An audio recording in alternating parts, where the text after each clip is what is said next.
मूकं करोति वाचालं पंगुं लंघयते गिरिं यत्कृपातमहं वन्दे परमानन्दमाधवम्। संस्कृतं भारतम् इति आमुखपटले सम्बद्धान् सर्वान् विदुषः प्रणम्य इदानीं प्रौढमनोरमा ग्रन्थस्य कारकप्रकरणम् अधिकृत्य तत्रापि कर्मणि द्वितीया इति सूत्रे या खलु शाब्दबोधप्रक्रिया वर्णिता तां प्रक्रियाम् अधिकृत्य इदानीं वयं ब्रूमः। विशिष्य इदानीं शाब्दबोधप्रक्रिया अत्र प्रचलन्ती विद्यते।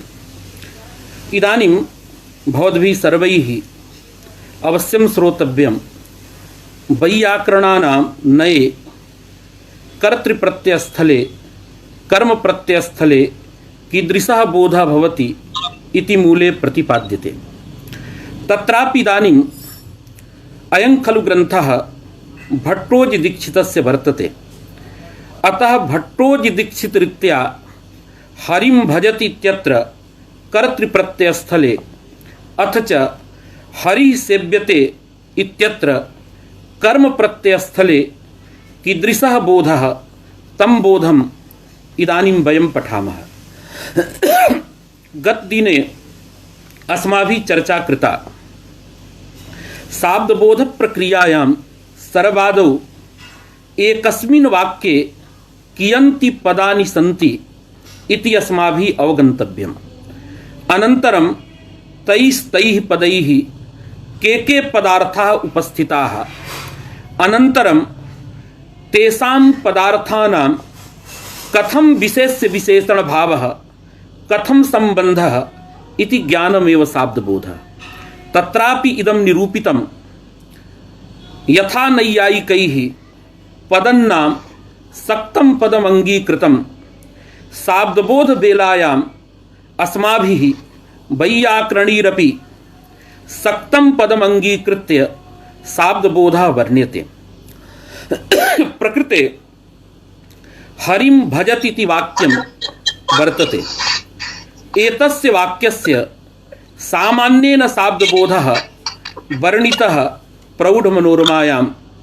किं वर्णितः शाब्दबोधः? तद् विशिष्टं भजनं, हरिविशिष्टं भजनम् इति बोधः हरिं भजति इति वाक्यात् जायते। किन्तु एतावता वैयाकरणरीत्या कीदृशः शाब्दबोधः सुस्पष्टतया ज्ञानं न जायते। अतः अस्माभिः इदानीम् एकैकं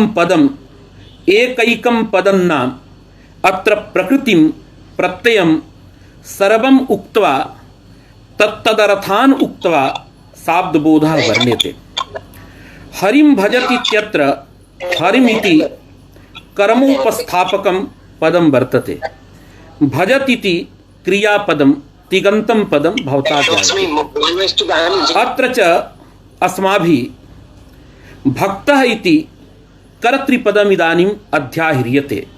यद्यपि कर्तृपदं विनापि शाब्दबोधः वक्तुं शक्यते, किन्तु सर्वेषां सर्वविधज्ञानं भवेत् इति कृत्वा अस्माभिः बोधसौकर्याय अत्र कर्तृपदमपि आनीतम्। अतः इदानीं सम्पूर्णं वाक्यं सञ्जातं भक्तः हरिं भजति।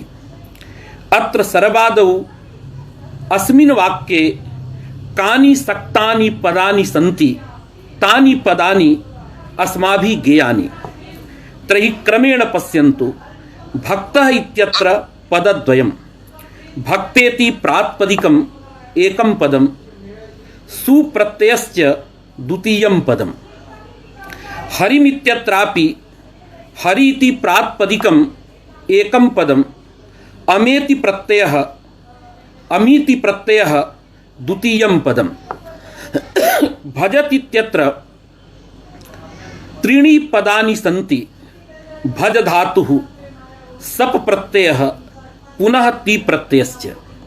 किन्तु सप् प्रत्ययः अत्यन्तः स्वार्थिकः, अतएव शाब्दबोधवेलायां तस्य सप् प्रत्ययस्य उपयोगिता उपयोगिता नास्तीति कृत्वा इदानीं पदद्वयमेव अत्र सर्वैः उच्यते। भजतीत्यत्र पदद्वयं भजधातुः ति प्रत्ययश्च।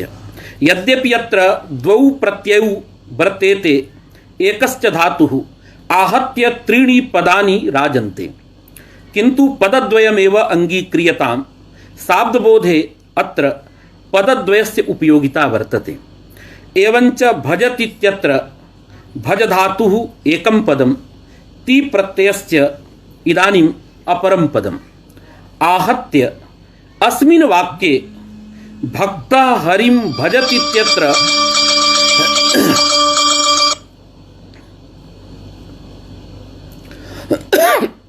भक्तः हरिं भजतीत्यत्र षट् पदानि जातानि। इदानीं यदि षट् पदानि तर्हि पदार्थाः अपि इदानीं षड् भवन्ति। के पदार्थाः पूर्वं पश्यामः। तत्र भवता ज्ञायते एव भक्तेति प्रातिपदिकस्य भक्तः अर्थः, अर्थात् भक्त पदार्थः भक्त प्रातिपदिकस्य अर्थः। सुप्रत्ययस्य कः अर्थः इति विचार्यते तदा सुप्रत्ययः अत्र प्रातिपदिकार्थे संजातः। प्रातिपदिकार्थे विहितः सुप्रत्ययः प्रातिपदिकार्थातिरिक्तं कमपि अन्यम् अर्थं नैव ब्रूते। अतः सुप्रत्ययः प्रातिपदिकार्थे, किन्तु अत्र यथा नैयायिकैः उच्यते सुप्रत्ययः एकत्वं वदति। यद्यपि एकत्वं द्वित्वं बहुत्वं पंचकं प्रातिपदिकार्थ इति पक्षे प्रातिपदिकस्यैव वाच्यार्थाः भवन्ति, किन्तु स्वादिप्रत्ययं विना विशिष्य एकत्वं द्वित्वं बहुत्वं वा प्रातिपदिकेन नैव प्रतीयते। अतः सुप्रत्ययेन अत्र एकत्वं प्रतीयते। एवञ्च भक्तः इत्यत्र पदार्थद्वयं, भक्तपदार्थः एकः, एकत्वं संख्या सुप्रत्ययार्थः द्वितीयः पदार्थः। अत्र भवद्भिः सर्वैरपि ज्ञायते संख्या सर्वत्र यथा शब्दरत्नेऽपि भणितम् इतः पूर्वं संख्या सर्वत्र प्रकारतया एव भासते। सर्वत्र यदि संख्या प्रकारतया न भासते तथापि घटः पटः भक्तः ईदृशे स्थले प्रत्यार्थः संख्या प्रकारतया एव भासते इति सर्वेषाम् अभिमतम्। एवञ्च अत्र सुप्रत्यार्थः एकत्वं विशेषणतया भक्तपदार्थे अन्वेति। एवञ्च भक्तः इत्यस्य एकत्व विशिष्टः भक्तः इति बोधः जायते। पुनः इदानीं हरिम इत्यत्रापि पदद्वयं, प्रकृत्यर्थः हरिपदार्थः। अम प्रत्ययस्य इदानीं यतो हि ग्रन्थोऽयं प्राचीनस्य वैयाकरणस्य भट्टोजिदीक्षितस्य वर्तते, अतः भट्टोजिदीक्षितेन कौण्डभट्टेन च अमादिप्रत्ययानाम् आश्रयमात्रम् अर्थं वदन्ति। यद्यपि नागोजिभट्टेन आश्रयत्वेन आश्रयः अर्थः द्वितीयादिविभक्तीनां नैव अङ्गीक्रियते, तथापि भूषणसारे यथा निगदितम् अम् प्रत्ययः कर्मणि विहितः, कर्म फलाश्रयः, फलं तावत् धातुना लभ्यम्, अतः अवशिष्टम् आश्रयमात्रं कर्म प्रत्यार्थः। एवञ्च अम पदस्य अत्र आश्रयमात्रमर्थः, आश्रयो अर्थः, पुनश्च एकत्वमपि अर्थः। अत्र किं भवति इदानीम् अत्र पदार्थत्रयम् उपस्थितं जातम्। एकत्वं पूर्वम् अस्माभिः त्यक्तम् आसीत्, अतः हरिमित्यत्र हरिप्रातिपदिकेन हरिपदार्थस्य उपस्थितिः, अम प्रत्ययेन एकत्वस्य आश्रयस्य च उपस्थितिर्वर्तते। एकत्वं संख्या अत्रापि प्रकृत्यर्थे विशेषणतया भासते। अर्थात एकत्वं समवाय संबंधेन तत्र हरि पदार्थे अन्वेति। हरि पदार्थस्य पुनः अम पदार्थे आश्रये अभेदेन अन्वेति। एवंच हरिमित्यस्य एकत्व विशिष्ट हर्यभिन्नः आश्रयः हरिमिति पदात् बोधः जायते। इदानीम् अवशिष्टं पदं भजतीति वर्तते। प्राग यथा अस्माभिः उक्तं भजतीत्यत्रापि पदद्वयं भज धातुः ति प्रत्ययस्य। प्राचीनैः वैयाकरणैः धातोः फल विशिष्टे व्यापारे व्यापार विशिष्टे फले वा शक्तिः नांगीक्रियते, अपितु धातोः फले व्यापारे च खंड शक्तिः पृथक शक्तिर्वा अंगीक्रियते। एवंच भज धातुना अत्र पदार्थद्वयस्य उपस्थितिः। एकस्तावत् पदार्थः फलरूपः पदार्थः, द्वितीयस्तावत् पदार्थः व्यापाररूपः पदार्थः। प्रकृते भज धातुना उपस्थापितः फलरूपः पदार्थः प्रीतिः, व्यापारश्च भजनं श्रवणादिरूपः। एवञ्चत्र पदार्थद्वयम् उपस्थितम्। अत्र भवता ज्ञायते, प्रायेण बहुधा अस्माभिः प्रतिपादितं, द्वयोः पदार्थयोः कस्तावत् सम्बन्धः तत्र व्युत्पत्तिरेव कारणं न भवति, शास्त्रमेव कारणं न भवति, अपितु द्वयोः पदार्थयोः कस्य सम्बन्धस्य योग्यता तादृशः एव सम्बन्धः अस्माभिः तत्र उच्यते। यथा राज्ञः पुरुषः इत्यत्र राजपदार्थस्य पुरुषपदार्थे अवयवावयुभावसम्बन्धस्य योग्यता नास्ति, अपितु स्वस्वामिभावसम्बन्धस्य न्यायदिशा स्वत्वसम्बन्धस्य वा योग्यता। अतः स्वत्वं संसर्गः स्वस्वामिभावः वा संसर्गः इति अस्माभिः निगद्यते। प्रकृते तत्र प्रीतिरूपस्य पदार्थस्य भजनरूपे व्यापारे केन सम्बन्धेन अन्वयः इति जिज्ञासायाम् अत्रापि योग्यतावशात् अनुकूलत्वं संसर्गः जनकत्वं संसर्गः व्याकरणरीत्या जन्यजनकभावसम्बन्धः उच्यते। कुतः? प्रीतिरूपं यत् फलं वर्तते तत् फलं भजनेन जन्यं भजनञ्च जनकम्। अतः यथा नैयायिकानां सम्प्रदायः अनियोगिवृत्तिधर्मस्य संसर्गत्वं तैः अङ्गीक्रियते। प्रकृते प्रीतिरूपस्य फलस्य यदा भजने अन्वयः तदा भजनम् अनुयोगी पदार्थः भवति। भजनञ्च जनकम् अनुकूलम्, अनुकूलं नाम जनकम्, अनुकूलत्वं नाम जनकत्वं, तच्च जनकत्वं व्यापारे अस्ति, अनुयोगिनी वर्तते। अतः प्रकृते प्रीतिरूपस्य फलस्य पदार्थस्य अनुकूलत्वसम्बन्धेन जनकत्वसम्बन्धेन व्यापारे अन्वयः भवति। एवञ्च प्रीत्यनुकूलः व्यापारः भज धातुना अस्माभिः अवगम्यते। इदानीं भजतीत्यत्र ति प्रत्ययः वर्तते। ति प्रत्ययस्य अत्र त्रयः अर्थाः निगदिताः भवद्भिः ज्ञाताः सन्ति। ते च के? तत्र कर्तरि, यतः भज धातोः अत्र कर्तरि लकारः विहितः सकर्मकत्वात्, अतः अत्र ति प्रत्ययस्य कर्ता अर्थः।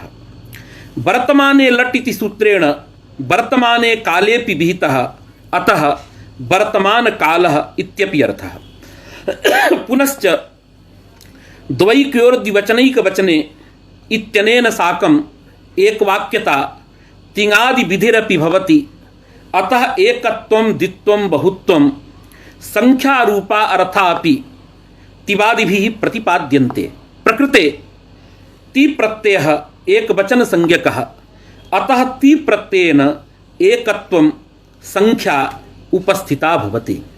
इदानीं ती प्रत्ययेन खण्डशक्तया त्रयः उपस्थिताः सन्ति, अतः इमे त्रयः अपि पदार्थाः न तु पदार्थैकदेशाः। एवञ्च एकत्वं, वर्तमानकालः, पुनश्च कर्ता, इमे त्रयः पदार्थाः अत्र ती प्रत्ययेन उपस्थापिता भवन्ति। एतेषां परस्परं कथं कुत्र च अन्वयः इति जिज्ञासायाम् उच्यते। यथा भूषणसारे सर्वादौ भवद्भिः पठितमासीत्, अत्र कर्ता ती प्रत्यार्थः कर्ता व्यापारे अन्वेति। केन सम्बन्धेन अन्वेति? तदा सम्बन्धस्य योग्यता अत्र वर्तते। व्यापारः क्रिया, क्रियावतोः समवायसम्बन्धः अस्माभिः सर्वैः अधिगतः। इदानीं कर्तृपदार्थे भक्ते समवायेन भजनादिक्रिया, भजनादिव्यापारः उत्पद्यते। अतः कर्ता आधारः अस्ति, तत्र उत्पद्यते व्यापारः, अतः व्यापारः आधेयः भवति। अर्थात् कर्तृवृत्ति व्यापारः वर्तते। अतः अत्र कर्तृपदार्थः व्यापारे धात्वर्थे वृत्तित्वसम्बन्धेन अन्वेति। कुतः? अत्र यदा कर्ता व्यापारं प्रति गच्छति तदा व्यापारः अनुयोगी पदार्थः, अतः सः व्यापारः कर्तृवृत्तिः, वृत्तित्वं व्यापारे वर्तते। अतः एवं वक्तुं शक्यते ती प्रत्यार्थः कर्ता वृत्तित्वसम्बन्धेन, निष्ठत्वसम्बन्धेन, आधेयत्वसम्बन्धेन, वैयाकरणरीत्या आधाराधेयभावसम्बन्धेन कर्तृपदार्थः व्यापारे विशेषणं भवति। एवञ्च अत्र बोधः भवति प्रीतिजनकः कर्तृनिष्ठः व्यापारः। पुनः इदानीम् एकत्वसंख्या कुत्र गच्छति? तदा नियमः कृतः प्राचीनैः वैयाकरणैः। प्राचीनैः इति उच्यते अस्माभिः, प्राचामिदं मतं। तत्र कर्तृप्रत्ययस्थले तिङर्थः संख्या कर्तरि अन्वेति, अर्थात् समवाय संबंधेन ती प्रत्यार्थः एकत्व संख्या ती प्रत्यार्थे कर्तरि विशेषणं भवति। एवञ्च एकत्व विशिष्टः कर्ता इति बोधः। पुनः अत्र वर्तमानकालः ती प्रत्यार्थः अवशिष्टः। तस्य वर्तमानकालस्य कुत्र केन संबंधेन अन्वयो भवति इति जिज्ञासायां सर्वदा उच्यते सर्वत्र ग्रंथकृद्भिः। तत्र यद्यपि अत्र ऐकमत्यं वर्तते, ती प्रत्यार्थस्य वर्तमानकालस्य अवच्छेद्यावच्छेदक भाव संबंधेन, अवच्छिन्नत्व संबंधेन, अवच्छेद्यत्व संबंधेन वा तत्र व्यापारे अन्वयः भवति। अथवा एवमपि क्वचित् क्वचित् प्रतिपादितं व्यापारः यथा समवाय संबंधेन कर्तरि उत्पद्यते तथैव कालिक संबंधेन सैव व्यापारः काले उत्पद्यते। अतः वर्तमान काल वृत्तिः व्यापारः अस्ति। अतः वृत्तित्व संबंधेन वर्तमान कालस्य व्यापारे अन्वयः क्रियते। इदानीं सर्वाणि पदानि सर्वे च पदार्थाः, पदार्थानां परस्परं संबंधः मया प्रतिपादितः। तदा तु शाब्दबोधस्य इदानीं सौकर्यं जातं। कुतः?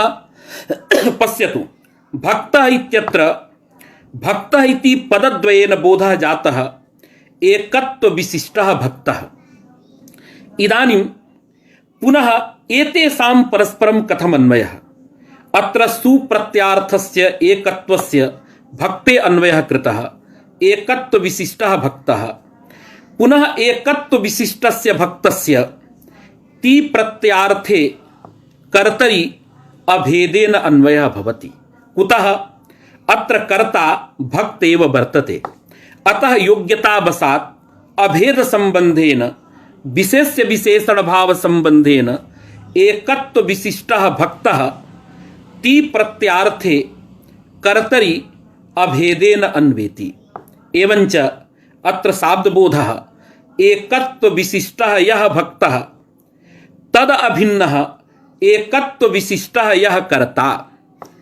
पुनः तस्य कर्तुः व्यापारे वृत्तित्व संबंधेन अन्वयः पूर्वं प्रतिपादितः। एवंच इदानीं बोधः भवति एकत्व विशिष्टः यः भक्तः तद अभिन्नः एकत्व विशिष्टः यः कर्ता तद वृत्तिः व्यापारः। पुनश्च वर्तमान काल वृत्तिः व्यापारः वर्तते, अतः वर्तमान काल वृत्तिः व्यापारः। इदानीं व्यापारे प्रीतिरूपं फलम् अनुकूलत्व संबंधेन अन्वितम्, अतः अत्र वक्तुं शक्यते प्रीतिजनकः व्यापारः। इदानीं हरिम् इत्यस्य पुनः तत्र अन्वयः वक्तव्यः। उक्तमेव हरिम् इत्यत्रापि पदार्थत्रयम्। हरिपदेन हरिपदार्थः उक्तः। अम प्रत्ययेन एकत्वम् आश्रयश्च इमौ द्वौ पदार्थौ उक्तौ वर्तेते। तत्र संख्या प्रकृत्यर्थे विशेषणम्। एवंच एकत्व विशिष्टः हरिः स च हरिः अम पदार्थे आश्रये अभेदेन अन्वेति।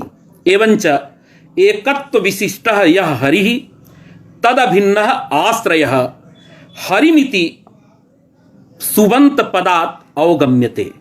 अथवा एवं वक्तुं शक्यते हरिमिति पदद्वयात् यदा सक्तं पदम् अंगीक्रियते तदा। पुनः अमर्थस्य आश्रयस्य वृत्तित्व संबंधेन प्रीतिरूपे फले अन्वयः भवति। यतो हि प्रीतिरपि प्राचाम्यते पदार्थः एव। उपस्थिति काले प्रीतिरूपं फलं प्राधान्येन उपस्थाप्यते धातुना, अतः फलमपि तन्मते पदार्थः। पदार्थैकदेशः नास्ति। एवंच अमर्थस्य आश्रयस्य वृत्तित्व संबंधेन प्रीतिरूपे फले अन्वयः। एवंच अर्थः इदानीं भवति एकत्व विशिष्ट हर्यभिन्नः जः आश्रयः तद्वृत्तिर्या प्रीतिः तज्जनकः वर्तमान काल वृत्तिः। पुनः एकत्व विशिष्टः यः भक्तः तद अभिन्नः एकत्व विशिष्टः यः कर्ता तद्वृत्तिः व्यापारः इति व्यापार मुख्य विशेष्यकः शाब्दबोधः अत्र जायते। व्यापार मुख्य विशेष्यकः शाब्दबोधः इत्यस्य कोऽभिप्रायः गतदिनेपि अस्माभिः प्रतिपादितम्।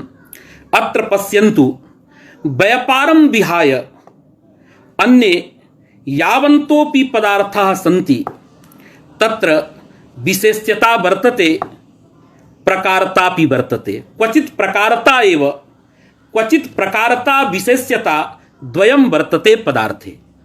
किन्तु धात्वर्थः व्यापारः इदानीं तादृशः पदार्थः यस्मिन् पदार्थे केवलं विशेष्यता यम कमपि पदार्थं प्रति तत्र प्रकारता नास्ति। पश्यतु अत्र वाक्ये प्रीतिरूपं यत् फलं तत्रापि विशेष्यता वर्तते। अमर्थम् आश्रयं प्रति प्रीतिरूपं फलं विशेष्यं विशेष्यता तत्र वर्तते, किन्तु सहैव व्यापारं प्रति विशेषणत्वात् तत्र विशेषणतापि वर्तते, प्रकारतापि वर्तते। अतः प्रीतिनिष्ठा या विशेष्यता सा विशेष्यता व्यापारनिष्ठ विशेष्यता निरूपित प्रकारता समानाधिकरणा। अतः प्रीतिरूपं फलम् अत्र मुख्यं विशेष्यं भवितुं नार्हति। तत्र वाक्ये यः पदार्थः मुख्यः विशेष्यः भवति तं पदार्थम् आदाय शाब्दबोधस्य स्वरूपम् अस्माभिः प्रतिपाद्यते। अतः प्राचाम्नये भक्तः हरिं भजतीत्यत्र अस्माद् वाक्यात् जायमाने बोधे मुख्यः विशेष्यः भजधात्वर्थः व्यापारः।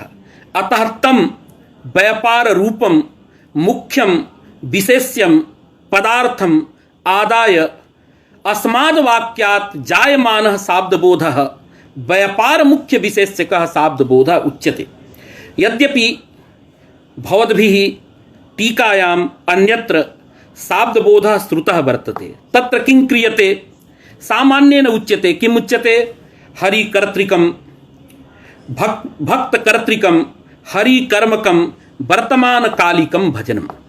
एवं प्रकारेण शाब्दबोधः क्रियते, कर्तुमपि शक्यते, चिन्ता नास्ति। किन्तु अनया रीत्या इदं न ज्ञायते कियन्तः पदार्थाः, कानि च पदानि, कस्य पदार्थस्य कुत्र केन सम्बन्धेन अन्वयः इति ज्ञानं न भवति। यथा सर्वदा अस्माभिः उच्यते वर्तमानकालावच्छिन्नः व्यापारः एवमस्ति। कथं भवति? यतो हि वर्तमानकालः अवच्छेदकः भेदकः क्रियायाः, क्रिया च अवच्छिन्ना अवच्छेद्या, अतः अवच्छेद्यावच्छेदक भावः भेद्यभेदक भावः। यतो हि हरिणा प्रोक्तं क्रियाभेदाय कालस्तु, अत्र क्रियापदेन व्यापारः प्रायेण सर्वेषाम् अभिमतः। अतः भेद्यभेदक भावः अवच्छेद्यावच्छेदक भावः, अथवा यथा मंजूषा टीकायां शशिनाथ झा वर्येण प्रोक्तं वर्तमान काल वृत्ति व्यापारः, तत्र कालिक संबंधेन व्यापारः काले उत्पद्यते, अतः काले कालिक संबंधेन व्यापारः तिष्ठति इति कृत्वा वृत्तित्वमपि संबंधः अत्र वक्तुं शक्यते। अतः यदा यदा शाब्दबोध प्रक्रिया अस्माकं समक्षं छात्रैः उपस्थाप्यते तदा अहं वदामि शाब्दबोधस्वरूपं समासं कृत्वा न वदतु। कुतः? समासे अस्माभिः नैव ज्ञायते कियन्तः पदार्थाः, कानि पदानि, कस्य पदार्थस्य कुत्र अन्वयः इति ज्ञानं न भवति। इदानीं तु सर्वम् अवलोक्यते। यथा एकत्वविशिष्टः भक्तः, अत्र सुप्रत्यार्थस्य एकत्वस्य भक्तपदार्थे अन्वयः समवायसम्बन्धेन सामान्येन उच्यते, किन्तु संख्यायाः केन सम्बन्धेन अन्वयः, तत्र पर्याप्तिसम्बन्धः अथवा कः सम्बन्धः व्युत्पत्तिवादे महान् विचारः वर्तते। अतः सामान्यप्रक्रियामादाय तत्र गुणगुणिनोः समवायसम्बन्धः इति कृत्वा अत्र सर्वत्र एवं प्रोच्यते, किन्तु संख्यान्वयस्य सम्बन्धः ततः भवद्भिः अवश्यम् अवगन्तव्यम्।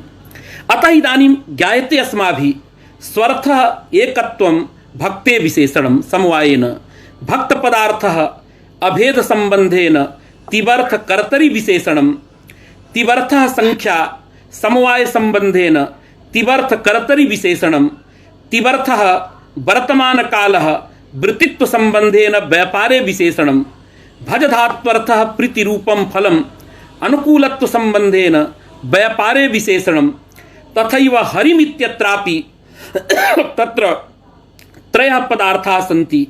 तत्र अमपदस्य एकत्वं प्रकृत्यर्थे विशेषणं, प्रकृत्यर्थस्तावत् अमर्थे आश्रये अभेदेन अन्वेति, अमर्थस्तावत् आश्रयः वृत्तित्वसम्बन्धेन भजधात्वर्थे प्रीतिरूपे फले अन्वेति। एवं प्रकारेण क्रमेण तत्र अन्वयः जायते। एवञ्च बोधः भवति एकत्वविशिष्टः यः भक्तः तदभिन्नः एकत्वविशिष्टः यः कर्ता तद्वृत्तिः, वर्तमानकालवृत्तिः, अथ च एकत्वविशिष्ट हर्यभिन्नः यः आश्रयः तद्वृत्तिर्या प्रीतिः तज्जनकः व्यापारः, भक्ता हरिं भजति इति वाक्यात् व्यापार मुख्य विशेष्यकः शाब्दबोधः प्राचां नये जायते। यद्यपि अमपदेन आश्रयत्वेन आश्रयस्य बोधः प्राचीनैः उच्यते, नागेशैः तथा नाङ्गीक्रियते। नागेश मते आश्रयत्वेन आश्रयस्य बोधः नास्ति, यतो हि कर्मादिसंज्ञाद्वारैव द्वितीया प्रवर्तते। अतः अमपदेन कर्मत्वशक्तिमत्वेनैव तत्र कर्मणः बोधः न तु आश्रयत्वेन। एवञ्च तन्मते हर्यभिन्नं कर्म इति वक्तव्यम्। जेषां मते कर्मकारकं विभक्तिवाच्यं नास्ति, विभक्तिद्योत्यं, तन्मते तत्र कर्मपदार्थः नैव विशेष्यभूतः, अपितु कर्मीभूतः ज हरि। एवं विधा शाब्दबोधः तत्र भैरवी टीकायाम् अन्यैश्च प्रतिपादितः वर्तते। तत्रापि विचारः करणीयः। कर्मत्वशक्तिमत्वेन कर्मणः बोधः अस्ति, किन्तु कर्मणः वाच्यत्वं द्योत्यत्वम् एवं अंगीकृत्य विशेष विशेषण भावे व्यत्यासः नव्यैः अंगीकृतः वर्तते। किन्तु इदानीं मनोरमा ग्रन्थः अस्माभिः पाठ्यते, अतः प्राचां भट्टोजी दीक्षित प्रभृतीनां या खलु रीतिः तां रीतिम् अनुसृत्यैव मया उक्तम्। एकः अंशः अत्र विद्वांसः अपि सन्ति, भवन्तोऽपि विचारयन्तु। अत्र न्यायनये तु तथा क्लेशः नास्ति। कुतः भवद्भिः विषयः ज्ञायते। यथा नीलो घटः इत्यत्र घटपदोत्तरा या सुविभक्तिः, तया सुविभक्त्या एकत्वं वाच्यं प्रतिपादनीयम्। यतो हि अस्ति इत्यादि क्रियापदं विनापि वाक्यं तैः अंगीक्रियते। अतः विशेष्यवाचक पदोत्तरा या सुविभक्तिः तस्याः एकत्वमर्थः, किन्तु विशेषणवाचकं यत् नीलपदं तदुत्तरा या सुविभक्तिः तस्याः विभक्तेः संसर्गतावादिनये न कश्चन अर्थः, साधुत्वार्थिका सा विभक्तिः। किन्तु यत्र विशिष्य काचित् संख्या वक्तव्या तत्र संख्या अर्थः संसर्गतावादिभिरपि अंगीक्रियते। यथा वेदाः प्रमाणम्। अत्र विशेष्यवाचकं यत् वेदपदं तदुत्तरा या जस विभक्तिः तया विभक्त्या बहुत्वं प्रतिपाद्यते। तद्विरुद्धं प्रमाणपदोत्तर विभक्त्या एकत्वं प्रतिपादनीयम्। अतः ईदृशे स्थले यथा विशेष्यवाचक पदोत्तरा विभक्तिः संख्या विशेषं ब्रूते, तदवत् विशेषणवाचक पदोत्तरा विभक्तिरपि कामपि संख्यां ब्रूते एव इति सिद्धान्तः भवद्भिः ज्ञायते। वैयाकरणानां नये कश्चन क्लेशः वर्तते। यतो हि सर्वत्र काचित् क्रिया भवति, क्रियापदं भवति। यथा नीलः घटः अस्ति, इदानीं पश्यतु किं जातं। भक्तः हरिं भजति। अत्र भक्तपदोत्तरा या सुविभक्ति तयापि एकत्वं प्रतिपाद्यते। पुनश्च भजति इत्यत्र यस्तावत्ति प्रत्ययः तेनापि एकत्वं प्रतिपाद्यते। तच्च एकत्वं फलतः भक्तगतमेव। अतः कस्य वाचकत्वं कस्य द्योत्यत्वम् अत्र विचारणीयम्। तत्र प्रायेण केचन विद्वांसः अत्र वदन्ति, क्वचित् क्वचित् विचारः अपि कृतः वर्तते, यदत्र सुप्रत्ययः यः वर्तते तेन प्रतीयमानः एकत्वं भक्तपदार्थे अन्वेति। पुनः ती प्रत्ययेन उपस्थापितम् एकत्वं कर्तृगतम् एकत्वं वर्तते। अतः कर्ता भिन्नः, अत्र भक्तपदार्थः भिन्नः। अन्वयात् परं यः भक्तः स एव कर्ता, अतः एकत्वम् एकमेव इति भाति। किन्तु शाब्दबोध प्रक्रियायां पृथक् पृथक् वर्णनं कार्यम् इति केषाञ्चित् मतं। किन्तु फलतः यदि एकत्वम् एकं, यदेकत्वं कर्तृगतं तदेव एकत्वम् इदानीं भक्तगतं। कुतः अत्र कर्तृपदार्थः भक्तिपदार्थः यौ वर्तेते तयोः अभेदान्वयः। अतः भक्ते यदि एकत्वं प्रतीयते तदापि कर्तुः द्वित्वादि व्यावृत्तिः, कर्तृगतं यदि एकत्वं प्रतीयते तदापि तत्र भक्ते द्वित्वादि व्यावृत्तिर्भवति। अतः यद्यपि फलतः समानं वर्तते, किन्तु ग्रन्थे बहवः अत्र विचाराः सन्ति। ते विचाराः भवद्भिः करणीयाः। यत् अतएव किं भवति, रामः ग्रामं गच्छति। अत्र पश्यतु, यदा शाब्दबोधः क्वापि उच्यते तदा झटिति उच्यते रामाभिन्नः एकत्वविशिष्टः कर्ता। किन्तु रामपदोत्तरा या सुविभक्तिः तस्याः सुविभक्ते एकत्वं कुत्र गतं नैव प्रोच्यते, आवश्यकता न भाति। किन्तु अत्र शाब्दबोधे एकत्वं कुत्र अस्ति, कथं नोच्यते, एतत् सर्वम् अवश्यम् अस्माभिः विचारणीयम्। अतः इदानीं प्राचां वैयाकरणानां मते हरिं भजतीत्यत्र ईदृशः शाब्दबोधः जायते। यदि कश्चन पृच्छति हरिं भजति एतावन् मात्रेण कः बोधः, तदापि वक्तुं शक्यते, चिन्ता नास्ति। तत्र केवलं भक्तः इति नास्ति। भजति इत्यत्र ति प्रत्यार्थः यथा एकत्व विशिष्टः कर्ता, तस्य कर्तुः व्यापारे अन्वयः क्रियताम्, कालस्यापि व्यापारे अन्वयः क्रियताम्। हरिमित्यस्य तु एकत्व विशिष्टः जः हरिः, तदभिन्नः जः आश्रयः, तस्य आश्रयस्य वृत्तित्व संबंधेन भजधात्वर्थे फले अन्वयः क्रियताम्। एवञ्च शाब्दबोधः भवति। एकत्व विशिष्टः यः कर्ता तद्वृत्तिः, वर्तमान काल वृत्तिः, एकत्व विशिष्ट हर्यभिन्नः जः आश्रयः, तद्वृत्तिर्या प्रीतिः, तज्जनकः व्यापारः। सर्वत्रैव कर्मकारकस्य अस्माभिः फले अन्वयः क्रियते, किन्तु अयमपि सिद्धान्तः भवद्भिः विचारणीयः। वस्तुतः न्यायरीतिमादाय तत्र तत्र एवं विचारः क्रियते। अस्माकं मते सर्वेषां कारकाणां क्रियायामन्वयः तत्र क्रियाकर्म भाव संबंधेन साध्य साधन भाव संबंधेन तत्र क्रियायामेव अन्वयः कार्यः इति स्थितिः वर्तते। तत्र तत्र लिखितं वर्तते। भवन्तः तत्र तत्र पुस्तकं यदि पश्यन्ति अवश्यम् इमे विषयाः प्राप्तुं शक्यन्ते। इदानीम् अत्र पंक्ति वर्तते तद विशिष्टं भजनं वाक्यार्थः। वाक्यार्थः इति उक्तमेव। पदार्थानां परस्परं यस्तावत् सम्बन्धः सैव सम्बन्धः वाक्यार्थः। वाक्यार्थ ज्ञानमेव शाब्दबोधः। यदि सम्बन्धः अवगतः तदा वाक्यार्थः अस्माभिः अवगतः। यदा च परस्परं सम्बन्धः भवति पदार्थानां, तर्हि सम्बन्धे सति कश्चन मुख्यः भवति, कश्चन गौणः भवति। अतः क्वचित् प्रकारता क्वचित् विशेष्यता अवश्यम् आगच्छति। तत्रापि क्वचित् मुख्या विशेष्यता, अतः तां मुख्यां विशेष्यताम् आदाय तस्य शाब्दबोधस्य स्वरूपं सर्वदा अस्माभिः निगद्यते।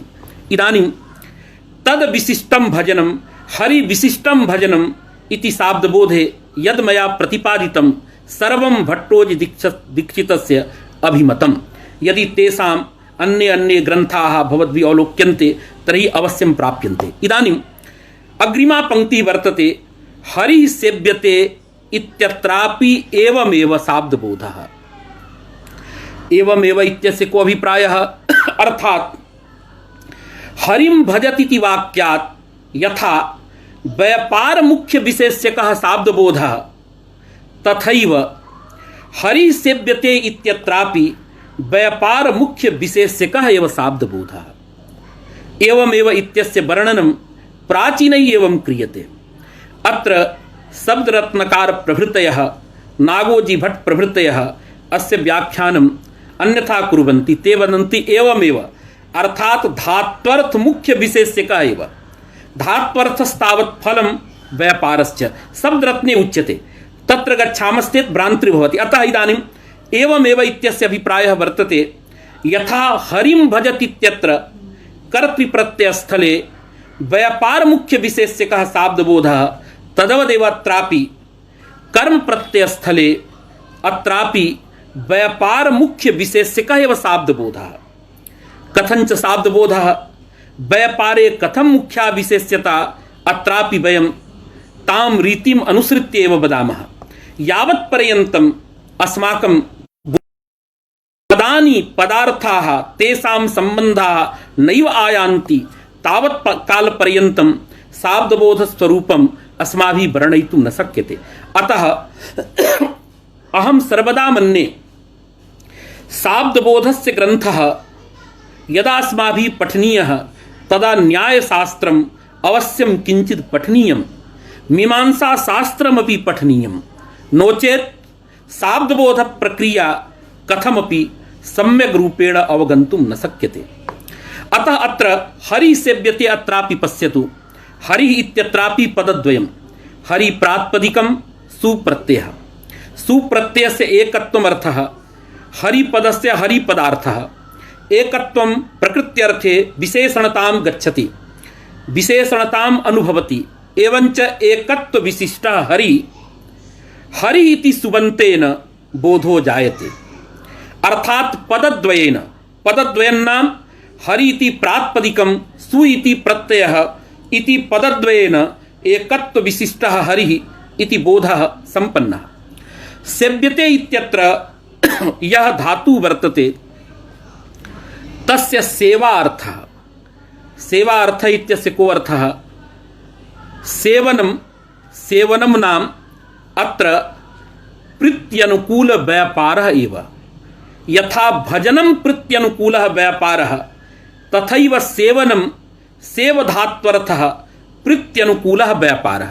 कथमिति चेत् यथा भगवतः हरेः श्रवणं मननम् इत्यादिकं संकीर्तनं भवता क्रियते, तेन श्रवणादिना व्यापारेण हरौ प्रीतिः प्रसादः उत्पद्यते। तद्वदेव कस्यचित् पुरुषस्य कस्यचित् गुरोः सेवा क्रियते पादसंवाहनादिकम् अथवा अन्यत् किंचित् किंचित् यत् तेन उच्यते तत्कार्यकरणमेव तदिच्छानुकूलं या क्रिया अस्माभिः क्रियते सा क्रिया एव सेवा। इच्छा विरुद्धं किंचित् कार्यं चेत् तत्सेवा न भवति, गुरु क्रुद्धः तिष्ठति। अतः यथा गुरुः ईश्वरः श्रेष्ठः इच्छति सा क्रिया क्रियते सा एव क्रिया सेवा। यदा गुरु इच्छति भवान् पठतु, पठनं क्रियते तदा पठनमेव गुरुः सेवा। यतो हि तेन पठनेन गुरौ प्रीतिः उत्पद्यते, प्रसादः उत्पद्यते, प्रसन्नता उत्पद्यते। अतः अत्र सेवनं प्रीत्यनुकूलः व्यापारः। अर्थात अत्रापि धात्वर्थः प्राचाम्नये प्रीतिरूपं फलम् अथ च व्यापारः। सेव्यते इत्यत्र ते प्रत्ययः तिङ् वर्तते। अयं च तिङ् कर्मणि विहितः तत्र यक् दृश्यते, अतः कर्मकारकम् अर्थः। पुनश्च वर्तमाने विहितः वर्तमानकालः अर्थः। एकवचन संज्ञकः अतः एकत्वे विहितः अतः एकत्वमपि अर्थः।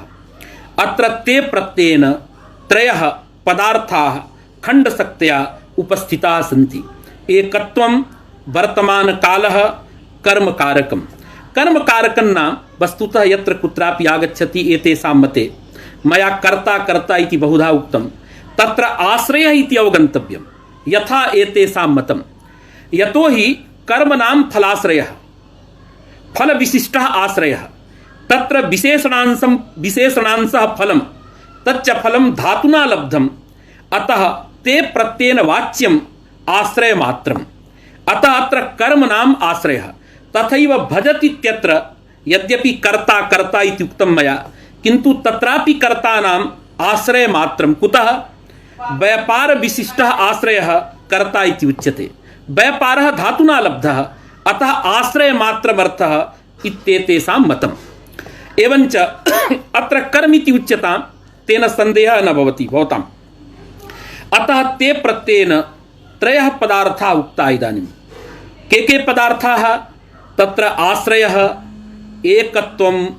आश्रयः नाम अत्र कर्मकारकम्। अत्र अन्वय प्रकारः कथमस्ति पश्यतु। अत्र किं भवति? तत्र सेवधात्वर्थः प्रीतिरूपं फलम् अनुकूलत्व संबंधेन सेवन रूप व्यापारे अन्वेति। एवंच प्रीत्यनुकूलः व्यापारः धातुना अवगम्यते। पुनः ते प्रत्यार्थः आश्रयः अत्र कर्मकारकम्। कर्मणः अस्माभिः फले अन्वयः क्रियते, यथा शाब्दबोध प्रक्रिया अस्ति।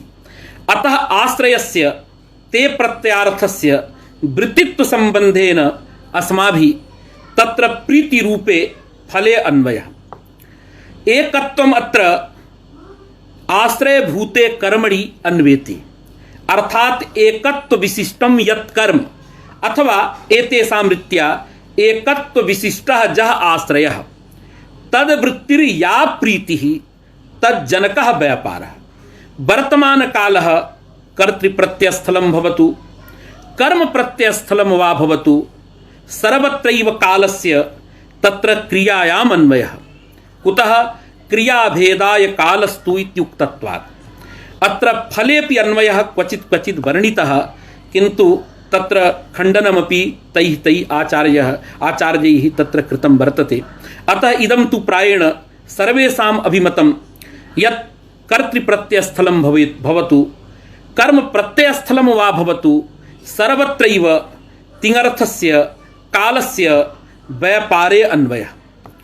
प्राचां मते तु क्लेशः नास्ति। कर्तृप्रत्ययस्थलं भवतु कर्मप्रत्ययस्थलं वा भवतु, सर्वत्रैव व्यापारस्य प्राधान्यमिति कृत्वा प्रधानीभूते व्यापारे कालस्य अन्वयः।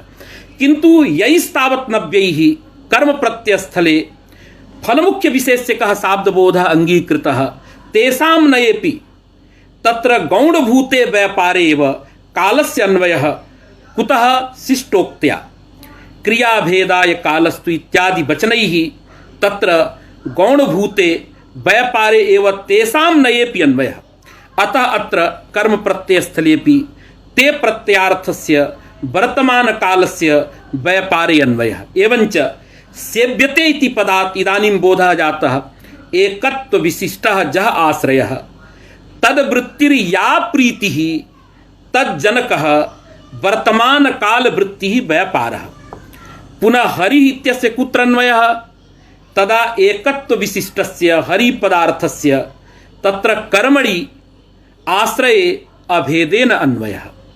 एवञ्च इदानीं शाब्दबोधः भवति एकत्वविशिष्ट हर्यभिन्नः एकत्वविशिष्टः जः आश्रयः तद्वृत्तिः या प्रीतिः तज्जनकः वर्तमानकालवृत्तिः व्यापारः हरिः सेव्यते इति वाक्यात् बोधः जायते।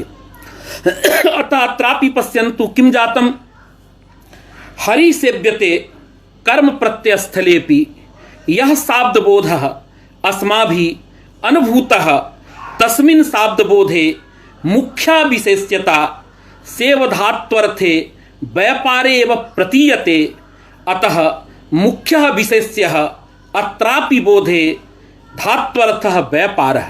अतः तं धात्वर्थं मुख्य विशेष्यम् आदाय अत्रापि प्राचाम्नये अस्माभिः व्यापार मुख्य विशेष्यकः शाब्दबोधः इति निगद्यते। एवञ्च इदानीं युक्तं भवति हरिं भजति इत्यत्र यथा व्यापार मुख्य विशेष्यकः शाब्दबोधः तथैव हरिः सेव्यते इत्यत्रापि अस्माभिः व्यापार मुख्य विशेष्यकः एव शाब्दबोधः अङ्गीक्रियते। अस्माभिर्नाम भट्टोजि दीक्षितैः तदनुयायिभिः कौण्डभट्ट प्रभृतिभिः वैयाकरणैः कर्तृप्रत्ययस्थले कर्मप्रत्ययस्थले वा उभयत्रापि व्यापार मुख्य विशेष्यकः शाब्दबोधः अङ्गीक्रियते। तदेव अत्र लिखितं हरिः सेव्यते इत्यत्रापि एवमेव। कथम एवं प्रमाणं किं? तदा प्रमाणं ददाति क्रियाप्रधानम् आख्यातम् इति भाष्यवचनं। क्रियाप्रधानम् आख्यातम् अत्रापि किञ्चित् कुतूहलं, यद्यपि भवद्भिः ज्ञायते एव आख्यात शब्दस्य त्रयः अर्थाः शास्त्रे स्वस्वसंस्कारेण दर्शनकृद्भिः कृताः सन्ति। आख्यात पदस्य कैश्चित् तिगन्ते शक्तिः अङ्गीक्रियते, अर्थात् आख्यातं नाम तिगन्तं। केषाञ्चिन्नये आख्यातं नाम धातुः, केषाञ्चिन्नये आख्यातं नाम तिङ्। तत्र कौण्डभट्ट प्रभृतीनां मते यदि विशिष्य पर्यालोचयामः तदा आख्यातं धातुः। आख्यायते सर्वप्रधानीभूतो अर्थः अनेन इति आख्यातम् अर्थात् धातुः। धातुना एव सर्वप्रधानीभूतः अर्थः प्रतिपाद्यते व्यापारः। अतः आख्यातपदेन प्राचीनैः कौण्डभट्ट प्रभृतिभिः तत्र धातुरङ्गीकृतः। तत्र प्रमाणमपि अस्ति, नामानि आख्यातजानि सर्वं नाम आख्यातजम् इत्यादीनि वचनानि आख्यातस्य धातुमात्रे शक्तिं प्रतिपादयन्ति, किन्तु नव्याः नागोजिभट् प्रभृतयः शब्दरत्नकाराः हरिदीक्षित प्रभृतयः आख्यातं नाम तिगन्तं वर्णयन्ति। किंच भावप्रधानम् आख्यातम् इति यास्कवचनस्य यद् भाष्यं तद् भाष्यावलोकनेनापि आख्यातपदेन तिगन्तमेव प्रतीयते। सविषयः शब्दरत्ने अचिरादेव प्रोच्यते, तत्र चर्चां कुर्मः। किन्तु नैयायिकाः मीमांसकाः आख्यातपदेन तत्र तिङं वदन्ति, अर्थात आख्यातं नाम तिङ् प्रत्ययः। अत्र प्रकृते इदानीं यद्यपि एतस्य व्याख्यानम् अत्र आख्यातं नाम तिगन्तमिति कृत्वा शब्दरत्नकारेण कृतः वर्तते, तदेव वदति सर्वत्र व्यापार मुख्य विशेष्यकः शाब्दबोध, अर्थात कर्तृप्रत्ययस्थलं कर्म प्रत्ययस्थलं वा तिगन्तं भवेत्, तत्र सर्वत्र व्यापार मुख्य विशेष्यकः शाब्दबोधः इत्यत्र किं मानम् इति जिज्ञासायां भाष्यवचनं प्रस्तौति मनोरमाकारः दीक्षितः। किमस्ति भाष्यवचनं? क्रिया प्रधानम् आख्यातम्, क्रिया प्रधानं यस्य तत् क्रिया प्रधानम्। अत्र यद्यपि क्रियापदेन व्युत्पत्तिभेदेन फलव्यापारौ द्वौ अपि अर्थौ गृह्येते, क्रियते यासा क्रिया फलम्, क्रियते अनया क्रिया व्यापारः इति अर्थद्वयमपि क्रियापदेन आयाति। किन्तु यदा प्राचामयं ग्रन्थः दीक्षितस्य ग्रन्थः तदा अत्र भाष्ये क्रियापदेन व्यापारः एव ग्राह्यः, यतो हि क्रियापदस्य प्रसिद्धिः तत्रैव वर्तते। व्युत्पत्त्या क्रियापदेन फलमपि गृह्यते इति अन्या कथा, किन्तु क्रियापदस्य प्रसिद्धिस्तावत् व्यापाररूपे अर्थे। एवञ्च क्रिया व्यापारः प्रधानं यस्य तत् क्रियाप्रधानम् आख्यातं तिगन्तं भवति। अत्र तिगन्तं नाम कर्तृप्रत्ययः तत्र भवेत्, कर्मप्रत्ययो वा भवेत्, सर्वत्रैव तिगन्तस्थले क्रियाप्रधानत्वम् उच्यते, क्रियायाः व्यापारस्य प्राधान्यम् उच्यते। अतएव क्रियाप्रधानम् आख्यातम् इति वचनमेव मानं वर्तते यत् अस्माभिः व्यापारमुख्यविशेष्यकः क्रियामुख्यविशेष्यकः शाब्दबोधः अङ्गीक्रियते। तत्र क्रियामुख्यविशेष्यकः व्यापारमुख्यविशेष्यकः शाब्दबोधः। अस्य वर्णनं यदा वयं शब्दरत्नं पाठयामः तदा चर्चां कुर्मः। भावप्रधानम् आख्यातम् इति वाक्यस्य को अर्थः? तत्र दीक्षितस्य मते को अभिप्रायः? हरिदीक्षितस्य नागेशस्य मते को अभिप्रायः? नैयायिकानां मीमांसकानां मते अस्य वाक्यस्य को अभिप्रायः? कस्य मतं युक्तत्वम् इदमपि तत्रैव प्रतिपादयामः, यतो हि विस्तरेण प्रतिपादनं शब्दरत्ने अत्रैव कृतं वर्तते। इदानीं मूले उच्यते क्रियाप्रधानम् आख्यातम् इति भाष्यवचनम् अनुसृत्य क्रियायाः विशेष्यत्वं क्रियायाः प्राधान्यम् अस्माभिः उच्यते, अङ्गीक्रियते। तदेव वदति क्रियाप्रधानम् आख्यातम् इति सिद्धान्तात् इदं वचनं प्रशंसायां रूप इति सूत्रे प्रतिपादितं। तत्रापि कः विषयः शब्दरत्ने आगच्छति। इदानीं क्रियाप्रधानम् इत्यस्य को अभिप्रायः इदानीं सम्यक् रूपेण अग्रे वक्ति। पश्यतु, पचति इदं तिगन्तस्थलं, पाचकः इति कृदन्तस्थलं। पच धातुः तत्रापि वर्तते, पचति इत्यत्रापि पच धातुः, किन्तु शाब्दबोधे वैलक्षण्यम् अस्ति, शाब्दबोधे भेदः अस्ति। कथं शाब्दबोधे भेदः? अत्र पश्यतु, तदेव वदति। किं वदति? धातुपस्थापिता क्रिया तिङर्थं प्रति विशेष्या न तु कृदर्थं प्रति इव विशेषणमिति तस्यार्थः। क्रिया प्रधानम आख्यातम इत्यस्य अर्थः उच्यते। पूर्वम अहं वदामि अनन्तरं पंक्तिं पठामि। किं भवति वैयाकरणानां नये पचति इत्यत्र पच धातुना फलस्य व्यापारस्य प्रतीतिः इति उक्तमेव अस्माभिः।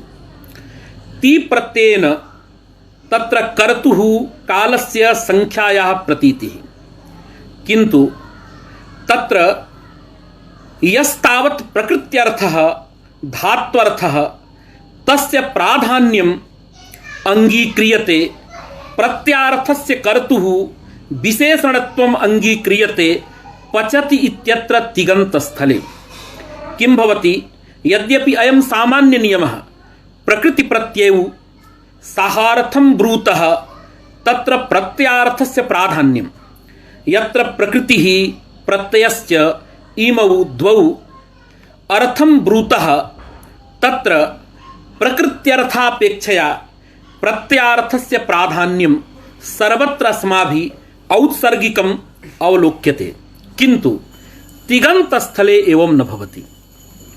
अस्य सामान्य नियमस्य बाधः भवति। पचति इत्यत्र तिङन्तस्थले किं भवति, पच धात्वर्थः विक्लित्यनुकूलः व्यापारः विशेष्यः भवति, तत्र च प्रत्यार्थः कर्ता विशेषणम्, एवञ्च एककर्तृवृत्तिः वर्तमानकालिकः विक्लित्यनुकूलः व्यापारः इति बोधः जायते। पच्यते इत्यत्रापि कर्म प्रत्ययस्थले तत्र व्यापारस्य प्रकृत्यर्थस्य धात्वर्थस्य प्राधान्यं भवति, प्रत्यार्थस्तावत् विशेषणं भवति, किन्तु कृत प्रत्ययस्थले एवं नास्ति। तत्र सामान्य नियमः प्रवर्तते। यथा पाचकः अत्र पच धातुः अक प्रत्ययः, पच धातुना विक्लित्यनुकूलः व्यापारः उच्यते, अक प्रत्ययेन कर्ता उच्यते, कर्तानाम् आश्रयः। एवञ्च अत्र किं भवति, प्रकृत्यर्थः विक्लित्यनुकूल व्यापारः अक प्रत्यार्थे आश्रये विशेषणं भवति, अर्थात प्रत्यार्थं प्रति प्रकारः भवति। एवञ्च पाचक शब्दात् कृदंत शब्दात् विक्लित्यनुकूल व्यापाराश्रयः इति बोधः जायते। अयञ्च बोधः नव्यस्य प्राचीनस्य उभयेषां सम्मतं वर्तते। कृत प्रत्ययस्थले प्रत्यार्थस्य प्राधान्यम् इदञ्च प्राधान्यं न केवलं वैयाकरणानाम् अपितु नैयायिकादीनामपि अभिमतं वर्तते। अतः कृत प्रत्ययस्थले विवादः नास्ति, अतएव अयं दृष्टान्तः सर्वेषां वर्तते।